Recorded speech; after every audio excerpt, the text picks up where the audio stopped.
Adam Taxin talking with Daniel Greenfield, Sultan Kanish, about his Tuesday, August 7th, 2012 column, which is a map to the Muslim Middle East. Daniel Greenfield's columns can be found at sultankanish.blogspot.com.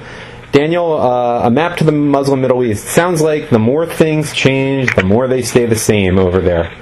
Is that a fair assessment of one of the simple themes of your column? Yes, it is. Nothing has fundamentally really changed. The outer trappings have changed. The titles, some of the technology imported obviously has changed, but the fundamental nature of the beast hasn't changed at all. And this goes back to Muhammad, right? And what is it that doesn't change? What is the basic political... It goes back really to before Muhammad, but certainly with Muhammad it became officially Islamic.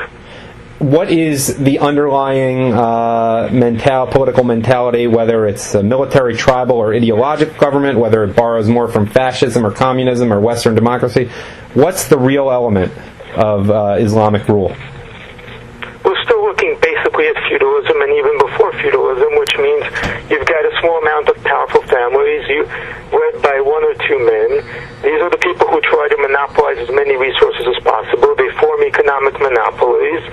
They form political monopolies. They hand out favors to their relatives, and they build this tribal system. Sometimes they wrap it in Islam, sometimes they wrap it in Arab socialism or any other idea, but at the end of the day it's all the same system. This is a fundamentally backward way of doing business, and it's a backward way of living. And there's an element of reversion there. How does the reversion occur back to feudalism? And how will it give Syria as an example, I guess? Well, we can just go right back to Iraq, which ended up being in the hands of Saddam and a few of his relatives.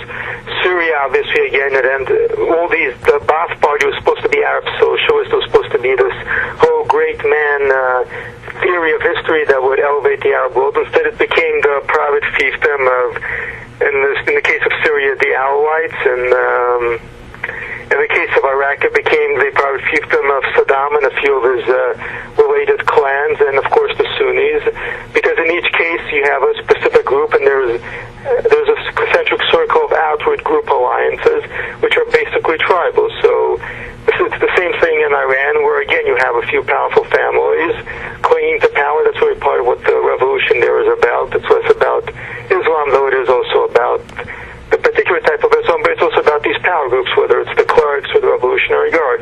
It's the same thing in Egypt, again, with the Muslim Brotherhood is, again, interrelated, and people have documented really with how many relatives are interconnected in the leadership of the Palestinian Authority. And it's fundamentally tribal. And you seem to say that the new Caliph god is someone named, the new Egyptian leader, Mohammed Morsi, correct? Yeah, at the end of the day, it's the same. It's the repetition of the same pattern. Any final thoughts?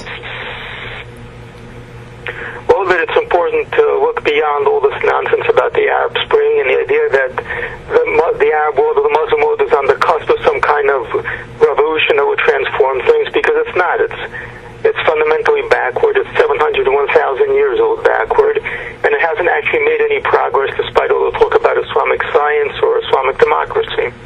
Daniel Greenfield, whose columns can be found at sultankanish.blogspot.com. Thanks as always.